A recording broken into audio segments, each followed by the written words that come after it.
आर्थिक सर्वेक्षण 2020-21 हम डिस्कस करने वाले इसी मैगजीन से। और एक चीज़ और मैं बता दूं, इस मैगजीन का नेक्स्ट पार्ट जल्दी ही आने वाला है। तो जो लोग इसमें 1 अगस्त यानी 31 जुलाई तक का हमारे साथ कर लेंगे तो नेक्स्ट पार्ट पूरे 1 साल का आने वाला है। ध्यान देना। तो हमारा फ़ायदा क्या होगा कि 1 जनवरी से लेके 31 जुलाई का तो हमारा ऑलरेडी कवर रहेगा, और इसमें मंथ वाइज आता है तो और हमारा सही है कि हमारा 1 जनवरी से 31 जुलाई का ऑलरेडी कवर रहेगा। इसके बाद का जब तक यहाँ मेरे हिसाब से अक्टूबर लास्ट तक, एंड तक आ जाने वाला है। तो हमारे पास कौन कौन महीना करने को रहेगा? अगस्त पूरा, सितंबर पूरा, अक्टूबर का जितना तक आ जाएगा। तो 3 महीना का हम लोग और कर लेंगे, और इसके साथ थोड़ा सा 1-2 महीना का पीछे भी कर लेंगे। 2020 का भी हम लोग दिसंबर नवंबर का भी कर लेंगे। तो पूरे 1 साल का ये मैगजीन आने वाला है। तो हमारे लिए और भी अच्छा है कि हमारा लिंक टूटेगा नहीं, और मुझे पता ही था, इसलिए मैं आपको इस मैगजीन पे आप मतलब देखो, आप कम से कम किसी भी एग्जाम के लिए 2 मैगजीन तो करो ही करो। तो एक मैगजीन यहाँ से कर लो, यहाँ से आपका कॉन्सेप्ट भी क्लियर है, आप ऑर्गेनाइज करके हम कर रहे हैं, आपको याद भी ज़्यादा जल्दी हो जा रहा है। और एक और कोई मैगजीन आप कर लेना, या हो सकता है मैं एक और मैगजीन कर रहा हूँ, पहले इसको ख़त्म तो कर लेते हैं, ठीक है। चलिए, इसमें क्या क्या अभी तक हो चुका है? National, international, economy, defence, science and tech, budget, उसके अलावा पूरा अवार्ड्स डिस्कस कर चुके हैं। पीछे से हम चलते हैं, क्योंकि आगे का तो देखो, आगे ऐसा है कि आप अगर खुद से भी करते तो हो जाता है, लेकिन पीछे से जो मैंने नेशनल करवाया, जो एकदम ऑर्गेनाइज करके करवाया, वो आपको बहुत ज़्यादा टाइम लग जाता। मुझे भी बहुत टाइम लगा उसको इकट्ठा करने में, आप देख सकते हो, ठीक है। ये हमारे कोर्स है, आप यूज कर सकते हो, इस नंबर पे मैसेज कर सकते, ठीक है। चलिए शुरू करते हैं हम लोग। आज इकोनॉमी सर्वे, इकोनॉमिक सर्वे जो 2020-21 का प्रेजेंट किया गया पार्लियामेंट में 29 जनवरी 2021 को। देखो, नॉर्मली किया जाता था, नॉर्मली मतलब पिछले कुछ साल से 1 फरवरी को किया जाता था बजट, पिछले कुछ साल से। और इससे एक दिन पहले, बस जस्ट एक दिन पहले 31 जनवरी को किया जाता था इकोनॉमिक सर्वे। लेकिन इस बार उससे भी 2 दिन पहले किया गया। इकोनॉमिक सर्वे एक्चुअली पूरा ब्यौरा होता है कि हमारा खर्चा कैसे हुआ 2020-21 में उसका, लेकिन पूरे तरह एकदम नहीं होता है, क्योंकि आप देखो तो 29 जनवरी को ये आ गया, पब्लिश कर दिया गया, लेकिन आप 29 जनवरी से लेकर 31 मार्च, ये फिर नेक्स्ट इकोनॉमी सर्वे में पूरा क्लियर दिखाया जाएगा। समझ में आना? यहाँ पे आपको इस इकोनॉमी सर्वे ने इस बार के डेटा को इतना दिया है, इसको पूरा ये एकदम करेक्ट नहीं है, क्योंकि 2021 पूरा कंप्लीट कहाँ हुआ था, लेकिन ये वाला जो डेटा होगा ना एकदम 100% करेक्ट होगा। ये इसमें थोड़ा सा इन लोगों ने ऑलरेडी कर दिया कि ऐसा प्रोजेक्टेड स्कोर है, ठीक है ना, और ये बिल्कुल रिवाइज करके एकदम करेक्ट होता है, ऐसे होता है। तो चलिए, सबसे पहले इतना बिल्कुल क्लियर होगा ना ऐसे कैसे काम करता है। चलिए, तो इकोनॉमी सर्वे आर्थिक सर्वेक्षण 2020-21 पार्लियामेंट में प्रेजेंट किया गया, संसद में प्रेजेंट किया। इस बार का थीम या इस बार का विषय क्या था? Saving lives and livelihood. Saving lives and livelihood यानी जीवन की रक्षा आपको करनी है, और इवन लोगों की आजीविका भी बचानी है, क्योंकि लोगों का कोविड के समय में लोगों का जीवन भी बचाना है, लेकिन लोगों का आजीविका भी उतना ही इम्पॉर्टेंट है। जीवन आप बचा ही के क्या कर लोगे, लोगों के पास अगर आजीविका का कोई साधन नहीं रहेगा तो। अब देखो, इकोनॉमिक सर्वेक्षण यानी आर्थिक सर्वेक्षण किसके द्वारा प्रिपेयर किया जाता है? Department of economic affairs. देखो, मिनिस्ट्री ऑफ फाइनेंस में कई सारे डिपार्टमेंट है, उसमें से एक डिपार्टमेंट है डिपार्टमेंट ऑफ इकोनॉमिक अफेयर्स। ध्यान देना, उसका डिपार्टमेंट ऑफ इकोनॉमिक अफेयर्स के अंदर आते हैं चीफ इकोनॉमिक एडवाइजर, उनके गाइडेंस में, जिनका नाम है कृष्णमूर्ति वी सुब्रमण्यम, के सुब्रमण्यम। इनके बारे में भी बहुत सारे एग्जाम में आए हुए हैं कि अभी जो इकोनॉमी सर्वे यानी अभी का आर्थिक सर्वेक्षण जो पब्लिश किया गया है, उनके चीफ इकोनॉमिक एडवाइजर कौन है? तो है Krishnamurthy V Subramanian. Clear? Economic survey पहले जो किया जाता था, एक दिन पहले किया जाता था बजट से, लेकिन इस बार 3 दिन पहले किया गया, याद रखिएगा। पहली बार जो आर्थिक सर्वेक्षण प्रेजेंट किया गया था 1950-51 में, ध्यान देना 1950-51 में, 1950-51 से लेकर 1964 तक इकोनॉमिक सर्वे और बजट साथ साथ प्रेजेंट किया जाता था। लेकिन 1964 के बाद एक प्रावधान चल गया था कि बस एक दिन पहले इकोनॉमी सर्वे प्रेजेंट कर दे। जैसे देखो, एक दिन पहले आपने पूरा रिव्यू दिया पिछले साल का, और अगले दिन अगर आप पैसा मांगोगे तो सही रहेगा ना, थोड़ा सा ये सही लगता है, ठीक है ना, कि पिछले दिन आपने बताया कि ऐसे ऐसे हुआ, ये सब हमारा रिजल्ट आया, और अगले दिन फिर से पैसे की मांग करते हो, ये होता है। समझ में आया ना। सर्वे ने पता है विटनेस्ड क्या किया है कि हमारा ग्रोथ वी शेप्ड होगा। वी शेप ग्रोथ का क्या मतलब होता है कि पहले हमारा ग्रोथ काफ़ी डिक्रीज किया, अब सीधा सीधा इंक्रीज करेगा। क्लियर। तो चलिए, यहाँ इंडिया की जीडीपी और GVA, gross value added gross domestic product, ये बताया गया है। 2019-20 का क्या है, रियल जीडीपी 4.2% और जीवीए क्या है +3.9%। 2020-21 का कितना, माइनस में चला गया था, -7.7%, और जीवीए -7.2%। 2020-21 का 11%। देखो ये जो सारे टर्म है ना, ऑलरेडी मैं डिटेल में आपको बता चुका हूँ इकोनॉमी वाले हमारे सीरीज में, चाहे लूसेंट का हो या क्राउन पब्लिकेशन, यानी जो हमारा अभी करेंटली जो स्टैटिक जीके का कोर्स चल रहा है, उसमें ऑलरेडी अभी बैंकिंग वगैरह चैप्टर करा रहे हैं, जीडीपी नेशनल इनकम वाला चैप्टर करा चुके हैं, तो उसमें इस ऑलरेडी करा चुके हैं, ठीक है। तो इसीलिए मैं यहाँ पे अगर इन टर्म्स पे फोकस करने लगूँ बहुत ज़्यादा, तो फिर हमारा वो छूट जाएगा, मतलब इकोनॉमी सर्वे ही छूट जाएगा, ठीक है। देखो इस बार हमने जो एस्टिमेट किया है 2021-22 का, 2021-22 का, जो एक है रियल जीडीपी। रियल जीडीपी में क्या होता है, इन्फ्लेशन को हम लोग काउंट नहीं करते, और एक होता है नॉमिनल जीडीपी कि इन्फ्लेशन को हम लोग काउंट कर लेते हैं, नॉमिनल जीडीपी, ठीक है। तो जो नॉमिनल जीडीपी होता है, जो या उसको नॉर्मल जीडीपी या इंडिकेटिव जीडीपी बोलते हैं, उसमें हमारा एस्टिमेट क्या किया है कि हमारा ग्रोथ होगा 15.4%। मतलब कि रियल जीडीपी में कितना 11% और इसमें 15.4%, ठीक है ना, क्योंकि रियल ज़्यादा रिलायबल होता है, ठीक है ना। ऐसे तो कैसे भी किसी भी देश में बहुत ज़्यादा इन्फ्लेशन से दाम बढ़ जाएगा तो ग्रोथ थोड़ी बोल सकते हैं। चलिए, एनएसओ ने जो डाटा रिलीज किया है, ध्यान देना, एनएसओ ने जो डाटा रिलीज किया है, नेशनल स्टैटिस्टिकल ऑर्गेनाइजेशन, पहले पता है क्या था, सीएसओ और एनएसएसओ, इन दोनों को मिला के एक ऑर्गेनाइजेशन बना जिसका नाम है एनएसओ। इसने डेटा रिलीज किया 31 मई 2021 को। इसने बताया कि इंडिया का जीडीपी ग्रो किया है -7.3% 2021 में। इसमें जो क्वार्टर 1 में, ध्यान देना, क्वार्टर 1 में -24.4, क्वार्टर 2 में -7.4, क्वार्टर 3 में और क्वार्टर 4 में प्लस आया थोड़ा, ठीक है ना। मतलब कि क्वार्टर 1 में डिक्रीज हुआ निगेटिव, क्वार्टर 2 में भी निगेटिव, लेकिन क्वार्टर 3 और 4 में थोड़ा सा सही दिखा।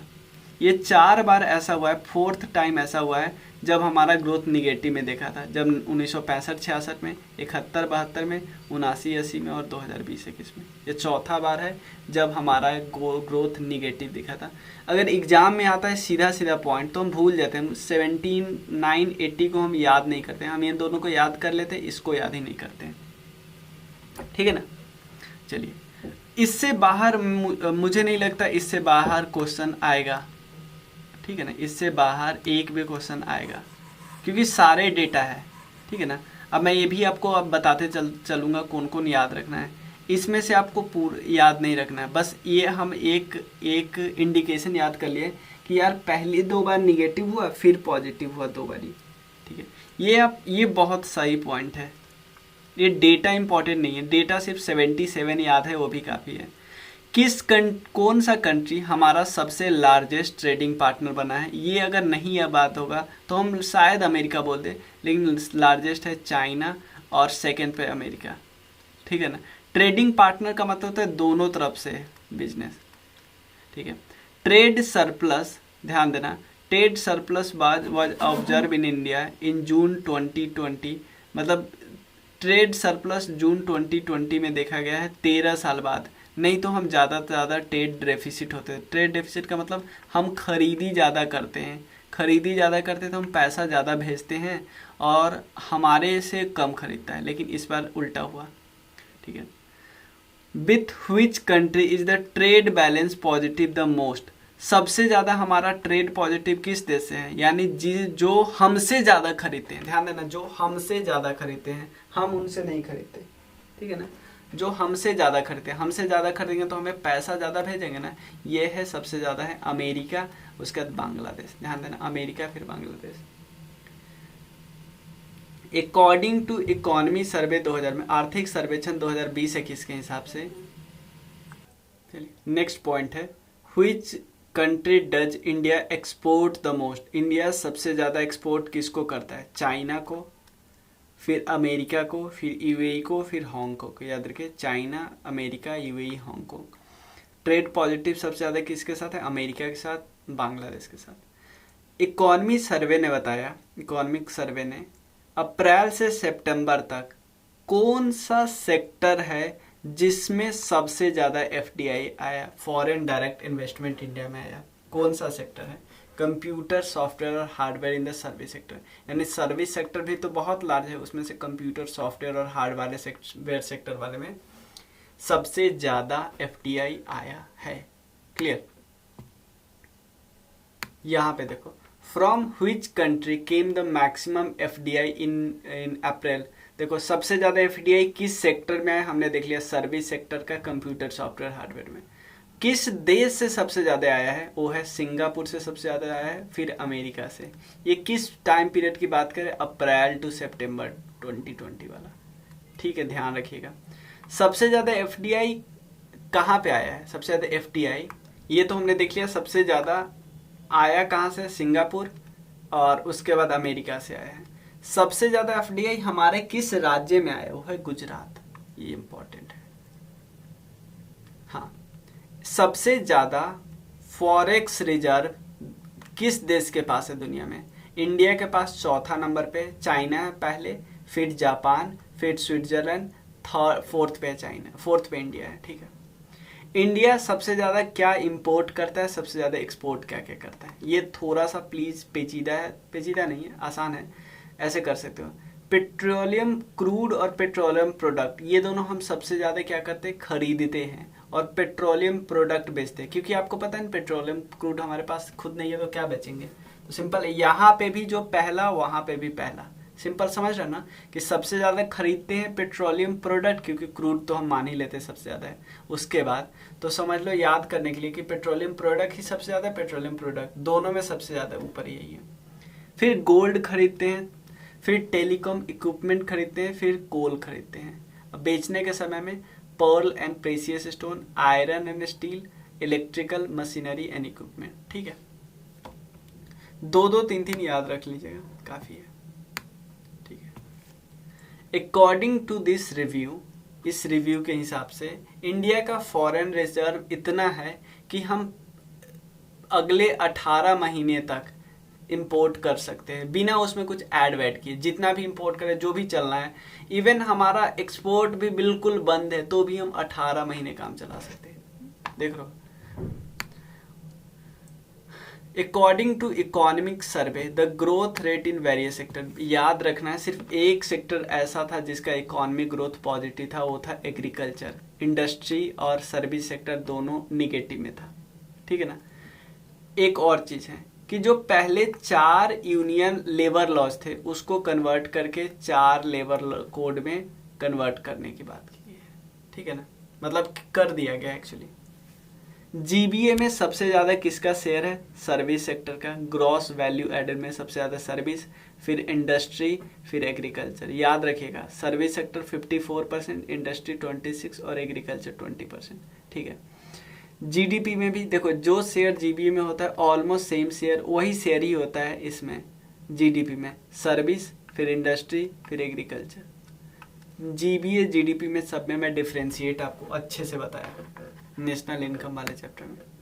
चलिए, सबसे ज़्यादा कौन सा सेक्टर एम्प्लॉयड क्रिएट करता है एम्प्लॉयमेंट? एग्रीकल्चर सबसे ज़्यादा, फिर सर्विस, फिर industry.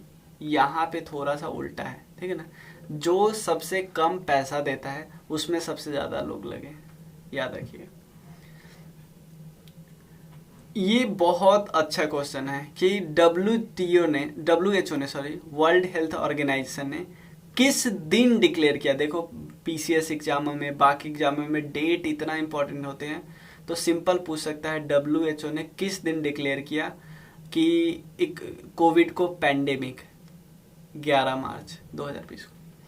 How many crore people will be covered under the prime minister गरीब कल्याण योजना, जो प्रोग्राम है उसके अंदर कितने लोग कवर किए गए हैं?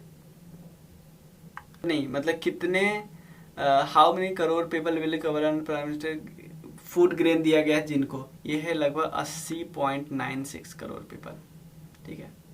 मेजॉरिटी पॉपुलेशन को दिया गया था, याद रखिएगा। अब यहाँ पे देखिए, जीडीपी का 2019-20 का डेटा तो एकदम करेक्ट आ गया होगा। बताया जा रहा है कि हेल्थ में हमने जीडीपी का कितना परसेंट खर्चा किया? 1.5%। एजुकेशन में 3.5%, ठीक है ना। और नेशनल एजुकेशन पॉलिसी के हिसाब से कितना परसेंट एजुकेशन में खर्चा करना है? 6%, याद रखिएगा। एमएसएमई का डेफिनेशन चेंज किया गया है इकोनॉमी सर्वे में। Micro, small, medium. माइक्रो का क्या है कि इन्वेस्टमेंट 1 करोड़ से कम होना चाहिए और टर्नओवर 5 करोड़ से कम होना चाहिए। इन्वेस्टमेंट 1 करोड़ से कम, टर्नओवर 5 करोड़ से कम। और स्मॉल में क्या होना चाहिए? इन्वेस्टमेंट 1 से 10 करोड़ और टर्नओवर 5 से 50 करोड़, ठीक है ना। सिंपल आप 5 से गुना कर लो ना, सब में 5 से गुना है कि इन्वेस्टमेंट, सिंपल एक डेटा आप याद रखो, इन्वेस्टमेंट 1 करोड़, 1 से 10, 10 से 20, याद है, काफ़ी है। तो इन्वेस्टमेंट 1 से 10 करोड़ तो इसका 5 गुना, इसका 5 गुना है। इन्वेस्टमेंट 10 करोड़ से 20 करोड़ तो इसका 5 50 गुना, 20 का 100 गुना, ठीक है। देखो, पूरी दुनिया में जो सर्विस सेक्टर एक्सपोर्ट किया जाता है ना, सर्विस सेक्टर, तो उसका कितना परसेंट इंडिया का शेयर है? 3.5%। यानी मान लो कुछ यूएसए एक्सपोर्ट करता है, कुछ चाइना एक्सपोर्ट करता है, तो इंडिया का परसेंट है 3.5%। पूरी दुनिया का कितने परसेंट लोग माइग्रेंट है? पूरी दुनिया के 3.6%। किस देश का सबसे ज्यादा लोग माइग्रेंट है पूरी दुनिया में? इंडिया। तो यानी माइग्रेंट टोटल पॉपुलेशन कितने? पूरी दुनिया का 3.6% पॉपुलेशन। उसमें सबसे ज्यादा कौन से पीपल है? इंडियन है। इंडियन सबसे ज्यादा है कहाँ पे? यूएई में है, उसके बाद यूएसए में है, उसके बाद सऊदी अरेबिया में है, याद रखना है, ठीक है। अब देखो, इंडियन सबसे ज्यादा यूएई में, लेकिन ये क्वेश्चन पूछ रहा है कि सबसे ज्यादा माइग्रेंट किस देश में आके लोग रहते हैं? तो पूरी दुनिया से माइग्रेंट, पूरी दुनिया की जो पॉपुलेशन है ना, मान लो पूरी दुनिया में 100 लोग माइग्रेंट है, उसमें से 18 लोग तो इवन सिर्फ अमेरिका में रहते हैं, सेकेंड नंबर पे जर्मनी में, थर्ड नंबर पे सऊदी अरेबिया में, ठीक है। चलिए, Which country attract the maximum number of foreign tourists to India? कि इंडिया में सबसे ज्यादा कौन आते हैं? देखो, इंडियन तो सबसे ज्यादा जाते हैं यूएई में, फिर यूएसए में, सऊदी अरेबिया में। पूरी दुनिया में सबसे ज्यादा कौन सा देश अट्रैक्ट करता है अपनी तरफ? अमेरिका, फिर जर्मनी, फिर सऊदी अरेबिया। लेकिन कौन से देश से इंडिया में ज्यादा लोग आते हैं? बांग्लादेश से, फिर सेकेंड यूएसए, थर्ड यूके, ठीक है। कौन सा स्टेट सबसे ज्यादा फॉरेन टूरिस्ट को अट्रैक्ट करता है? तमिलनाडु, महाराष्ट्र और यूपी, ठीक है ना। कौन सा देश सबसे ज्यादा फॉरेन टूरिस्ट को अट्रैक्ट करता है? तमिलनाडु, महाराष्ट्र और यूपी, ठीक है।